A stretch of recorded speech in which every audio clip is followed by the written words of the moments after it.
ওই সকালে ভুট্টা ভাঙতে যাব আর সন্ধ্যায় ফিরে আসবো 600 টাকা নিয়ে। আর কাউকে আমি আঘাত করব না। সন্ধ্যা হবে, বাড়িতে এসে ঠাকুর বাড়িতে গিয়ে তুলসী তলায় যাব, আরতি করব, প্রদীপ জ্বালাবো। ভগবান থামো না, দেখাই দিতে দাও না, থামো থামো থামো থামো। এইভাবে আসবো, এই যে ঠাকুর বাড়িতে এইভাবে যাবো। ছাড়ো ছাড়ো ছাড়ো ছাড়ো ছাড়ো ছাড়ো, দেখাই দি, ছাড়ো। আর আমি দেখাবো না, কুড়াল খানা নিলাম, আমি চলে গেলাম। যা, আমি গেলাম, আমি গেলাম। রাগ করিস না, থাম থাম থাম থাম থাম থাম থাম। আচ্ছা আচ্ছা আচ্ছা, একটু বস, একটু বস বস। নারদ বলেছে শোনো রত্ন। কে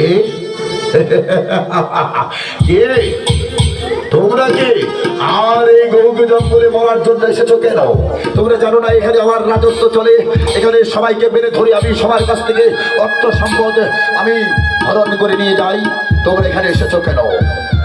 নারদ বলেছে রত্ন, সবই কিছু সঠিক করেছো, কিন্তু সঠিকের মাঝে তোমার ভুল হয়েছে। শোনো রত্ন, তুমি যে পাপ, পৃথিবীর সর্বশ্রেষ্ঠ পাপ তাস খেলা, পৃথিবীর সর্বশ্রেষ্ঠ পাপ সুরাপান করা, পৃথিবীর সর্বশ্রেষ্ঠ পাপ বাইজির বাড়িতে যাওয়া, পৃথিবীর সর্বশ্রেষ্ঠ পাপ সোনা দানা ছিনতাই করা।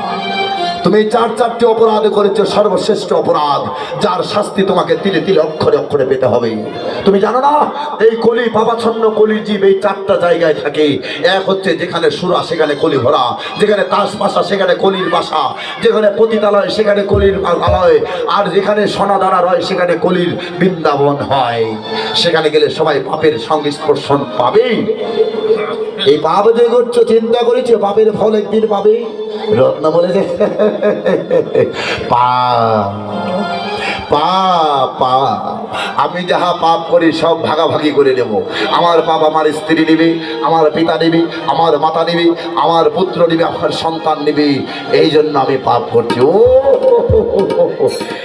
নারদ, রত্ন, তার জন্য তুমি পাপ করছো? যাও, আজ তোমাকে আমি একটা পরীক্ষায় ফেলে দিলাম। পরীক্ষা করে দেখো, বাড়িতে গিয়ে তোমার পিতাকে, তোমার মাতাকে, তোমার স্ত্রীকে গিয়ে জিজ্ঞাসা করবে তারা তোমার পাপের ফল ভাগ নিবে কি নেবে না। ও আমি এই সুযোগে যাবো, আর এই সুযোগে তোমরা আমাকে ফাঁকি দিয়ে চলে যাবে? এ হবে না। না না না না না রত্ন, ব্রহ্মা বলেছে রত্ন, আমাদের লতা পাতা দিয়ে গাছের মধ্যে বেঁধে ফেলো। তুমি যতক্ষণ পর্যন্ত ফিরে আসবে না ততক্ষণ পর্যন্ত আমরা এখান থেকে যাব না। আজকে তোমার মতো পাপীকে উদ্ধার করার জন্যই আমরা এসেছি। নারদ, নারদ, তুমি আমার ভক্ত, তুমি আজ এমন একটা উপায় করো যেন রত্নাকরের মতো পাপী আজ উদ্ধার পেয়ে যায়। তাই রত্নাকর বললেন, সহযোগী এদের হাত পা আজ লতা পাতা দিয়ে গাছের গোড়ায় বেঁধে দাও। 2টা গাছের গোড়ায় 2 জনকে বেঁধে দিলেন। হ্যাঁ, বসো বসো বসো, এখানে বসো। হ্যাঁ, আর চললেন রত্নাকর। আমার পাপের ফল আমার পিতা মাতা নিবে না? এ কেমন কথা, এ কেমন কথা, এই কথা, এ কেমন কথা। আমি চলি আমার স্ত্রীর কাছে, আমার পিতার কাছে, আমার মায়ের কাছে আমি চলি, দেখি তারা আমার পাপের ফল ভাগে দেয় কিনা। চলে যেতে হবে ওরে সকল ছেড়ে, আসলে রে সময়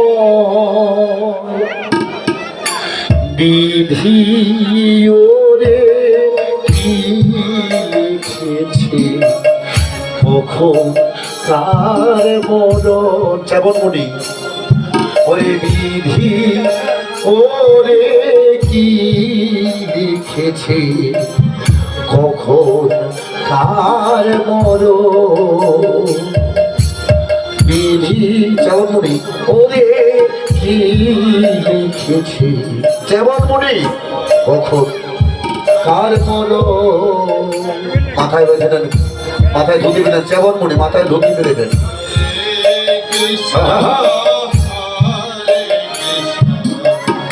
Krishna Krishna Hare ওরে কি লিখেছে কখন কার মরণ, কেউ বা থাকে রাজপ্রাসাদে, কেউ বা ভিখারি। কেউ মঞ্চে উঠবেন না, লীলার শেষ প্রান্তে এসেছি, কেউ কথা বলবেন না। শেষ প্রান্তটা লীলার সার কথাটা বুঝে যাবেন। তাই চেবনমণির স্ত্রী বড় বৃদ্ধ, রত্নাকরের মা। ওরে কেউ বা থাকে রাজপ্রাসাদে, কেউ বা ভিখারি, কেউ বা ডাকে দয়াল হরি। দাও চরণ তরি, জন্ম হলেই মরতে হবে, ওরে জন্ম হলেই মরতে হবে। রাখিস রে স্মরণ, বিধি ওরে লিখেছি কখন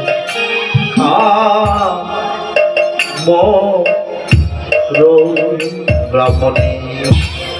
ব্রাহ্মণী, অনেক বুঝিয়েছি তোমার পুত্রকে, পাপ করতে ছাড়ে না, যার জন্য আমি গোবিন্দের সাধন ভজন করতে পারছি না। যে সন্তান পিতামাতার কথা ধরে না, পিতামাতার কর্ম হচ্ছে সন্তানের প্রতি 10টা, আর সন্তানের কর্ম হচ্ছে পিতামাতার প্রতি 3টা। পিতামাতা যতদিন বেঁচে থাকবে তার কথা মতো চলতে হবে। পিতামাতা মারা গেলে অন্ত্যেষ্টি ক্রিয়া করতে হবে, আর অন্ত্যেষ্টি অন্তে বৈষ্ণব সেবা দিয়ে পিতামাতাকে উদ্ধার করতে হবে। কিন্তু তোমার পুত্র বুঝে না। রত্নাকর, আজ যখন পিতামাতা গল্প করছে এমন সময় রত্নাকর আবেগ প্লবিত হয়ে দূর থেকে শুনছে, কি আমার পিতা বলছে এই জগতের বুকে আমার পিতামাতার প্রতি দায়িত্ব 3টি, আমি তো একটাও পালন করি নাই। আমার পিতার অনুমতি না নিয়ে আমি পিতাকে অনুমতি করি, আমার পিতাকে প্রণাম না করে আমি তো অনেক বড় মনে হয় ভুল করেছি জীবনে। ভক্তগণ, আমি পাপ করেছি। পিতা মাতা, জীবনে কোনোদিন তোমাদের পায়ে প্রণাম করি নাই, আজ তোমাদের পায়ে একটা প্রণাম করতে চাই। দূর হও, দূর হও, দূর হও, দূর হও, দূর হও, তোর প্রণাম আমি দেব না। নিজের মাতা বৃদ্ধ, চলতে পারে না, লাঠির উপর ভর দিয়ে চলছে। বৃদ্ধ মাতা কেঁদে কেঁদে বলছে, রত্ন দূর হয়ে যা আমার সামনে থেকে, কেননা তোর মুখ দর্শন আমি আর করতে চাই না। কেননা তুই মায়ের বাক্য শুনিস নাই, কোনদিন আমার কথা শুনিস নাই, আজ কেন তুই আমার কাছে ছুটে এসেছিস? যেমন মুনি বলেছে, রত্ন তোমার চোখে আজ জল দেখা যাচ্ছে, কি মন ভাবাগত হয়েছে তুমি, আজ তোমার চোখে জল নিয়ে তুমি আমার কাছে এসেছো। বলো কি জানতে চাও তুমি, বলো আমার কাছে। রত্নাকর বলেছে, পিতা আমি যে এতদিন যে পাপ করেছি, যে অন্যায় করেছি, যে অত্যাচার করেছি, এই যে আমার এতগুলো পাপ, আমার পাপের ফল কি তোমরা কেউ ভাগ নেবে না? বলো না বাবা, বলো না পিতা, বলো না মা। মা, শুনেছি জগতের বুকে সর্বশ্রেষ্ঠ সম্পদ হচ্ছে মা। 1 কলসি দুধ 7 কলসিতে ঢালা হয়, কানায় কানায় ভরে যায়, আর 7টা কলসির দুধ একটাতে ঢালা হয়, সেটা আর পূর্ণ হয় না। এই বানিয়াপাড়া গ্রামেই আছে, 1 মায়ের দুধ পান করে, রত্ন বলেছে 1 মায়ের দুধ পান করে 7টা সন্তান বেঁচে আছে, আর এখন মা বৃদ্ধ হয়েছে, 7টা সন্তানের ইনকাম দিয়ে একজন মায়ের পেট ভরাতে পারে না। মা বলেছে, রত্ন সত্যি বলেছিস, সত্যি বলেছিস। দূর হয়ে যা, তোর পাপের ফল আমরা কেউ ভাগে দেব না। তুই যেমন কর্ম করেছিস তেমন ফল পাবি। আমি তোকে অভিশাপ করছি, যা, দূর হয়ে যা, দূর হয়ে যা, দূর হয়ে যা। মা, মা, চরণে পড়ে গেলেন রত্না করবা গো। মা, চলে যাবো, তোমার চরণে একটা প্রণাম করতে দাও। বাবা, বাবা, বাবা, তুমি তুমি আমার পাপের ভাগে দেবে না, বলো না বাবা। আমি যে পাপ করেছি, আমরা যে সংসারে যে পাপ করি, স্বামী স্ত্রী দুজনে খাটতে খাটতে সারা জীবন শেষ করে দিলাম। ব্যবসা করি, চাকরি করি, সংসার চালাই, কৃষি কাজ করি, সবকিছু করে নিজেকে শেষ করে দিলাম, কিন্তু কেউ কার সাথে যাবে না। যেমন উনি বললেন, রত্ন শোনো, জগতের বুকে কেউ কারোর সাথে যায় না। তুমি যেদিন চলে যাবে তোমার সাথে আমি যাব না, আমি যেদিন চলে যাব তুমি আমার সাথে যাবে না। একা এসেছে, একাই আমাদের যেতে হবে।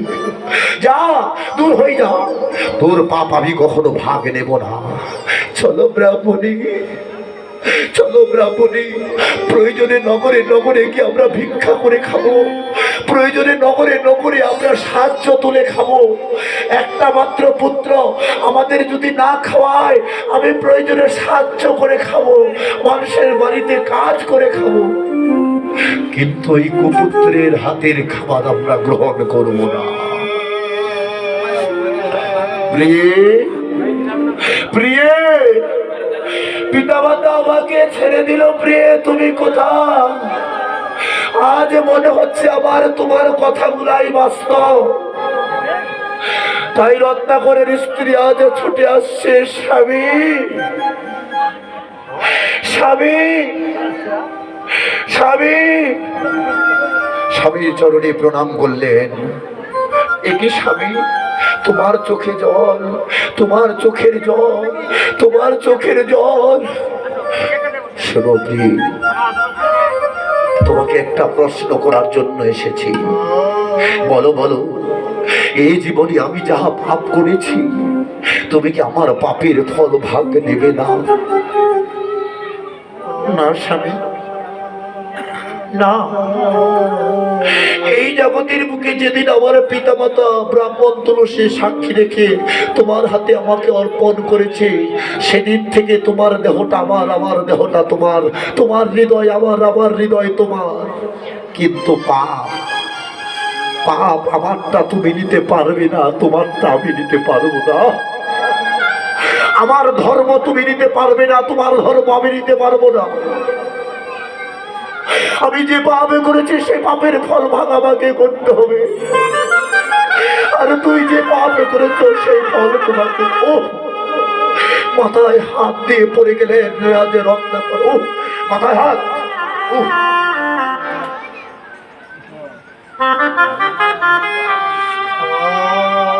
আমি ভুল করেছি,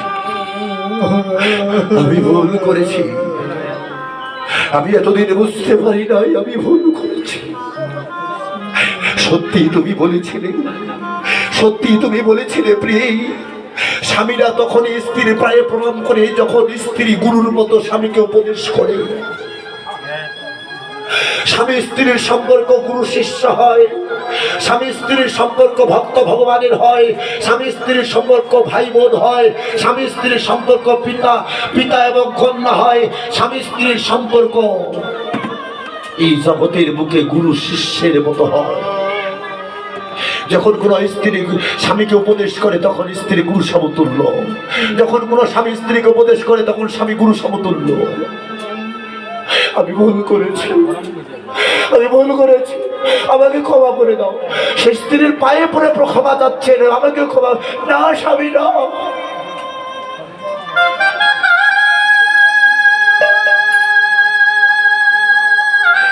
স্বামী, তুমি জানো না বিধি ওরে কি লিখেছি, কখন কার মরণ বিধি ওরে কি লিখেছে কখন কার মরণ কেউ বা থাকে রাজপ্রাসাদে কেউ বা ভিখারি কেউ বা থাকে রাজপ্রাসাদে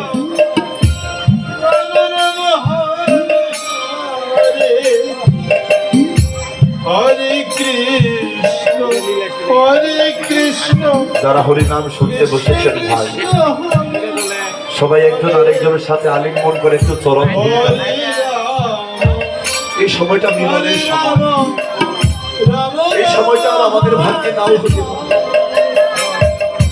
ওরে জ্বর মহলে মরতে হবে, জ্বর মহলে মরতে হবে, তোরা রাখিস রে স্মরণ।